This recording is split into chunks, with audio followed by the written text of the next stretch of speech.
3 2 1 সবাইকে শুভেচ্ছা। আজকে একটি গুরুত্বপূর্ণ বিষয়ে কথা বলবো আপনাদের সঙ্গে, সেটি হচ্ছে চেক। দ্য ইনস্ট্রুমেন্টস অ্যাক্ট 1881, এটার বাংলা হচ্ছে যে হস্তান্তরযোগ্য দলিল। আমরা জানি বিশ্বের অন্যান্য দেশের মতো মানুষের ব্যবসায়িক বা ব্যক্তিগত লেনদেনের ক্ষেত্রে আমরা চেক ব্যবহার করে থাকি। চেক, বিনিময়পত্র, অঙ্গীকারপত্র এগুলো ব্যবহার করে থাকি। যখন এই লেনদেনের সুবিধার্থে আমরা চেক ব্যবহার করে থাকি, ঠিক এই চেকেরও যিনি চেক প্রদান করেন এবং যিনি চেক গ্রহণ করেন, এই প্রদানকারী এবং গ্রহণকারীর মধ্যেও সমস্যা হয়ে যায় বা কথা অনুযায়ী কাজের মিল থাকে না। তখনই কিন্তু এই সমস্যা বা ঝামেলা তৈরি হয়, তখনই কজ অফ অ্যাকশন বা মামলা করার কারণ উদ্ভব হয়। আপনারা জানেন যে মানুষের অনেক কাজে, বিভিন্ন প্রয়োজনে মানুষ এখন আর টাকা হাতে নিয়ে ঘোরে না বা বাসায় রাখে না, ব্যাংকে রাখে। তো ব্যাংক থেকে টাকা পরিশোধ করার জন্য চেক ব্যবহার করা হয়।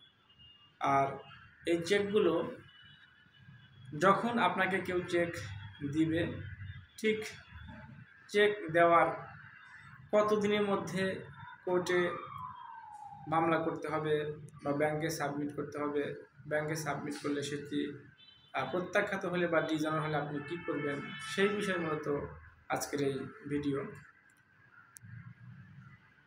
এই আইন অনুযায়ী চেক যিনি দিবেন, চেক দেওয়ার 30 দিনের মধ্যে আপনি ব্যাংকে উপস্থাপন করবেন। ব্যাংকে উপস্থাপন করার পর যদি চেকে উল্লেখিত সমপরিমাণ টাকা বা তার বেশি টাকা না থাকে, সেক্ষেত্রে চেকটি ডিজনার হয় বা প্রত্যাখ্যাত হয়। যে চেক নিয়ে যান তাকে টাকাটা পরিশোধ করা হয় না।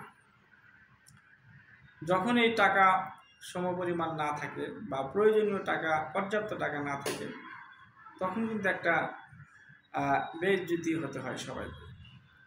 আর তখনই এই মামলার উদ্ভব হয়।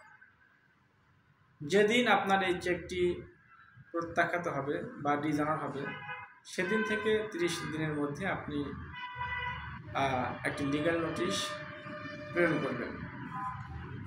অর্থাৎ যিনি আপনাকে চেকটি দিয়েছেন তার বরাবর একটি আইনি নোটিশ দেবেন। আইনি নোটিশ দেওয়ার পর পরবর্তী 30 কার্য দিবসের মধ্যে আপনাকে মামলা করতে হবে। মামলা করার সময় আপনার চেকের যে মূল চেকটা এবং ডিজনারের যে রিসিট ব্যাংকের, সেটি আদালতে উপস্থাপন করতে হবে। চেকের মামলা অবশ্যই গুরুত্বপূর্ণ।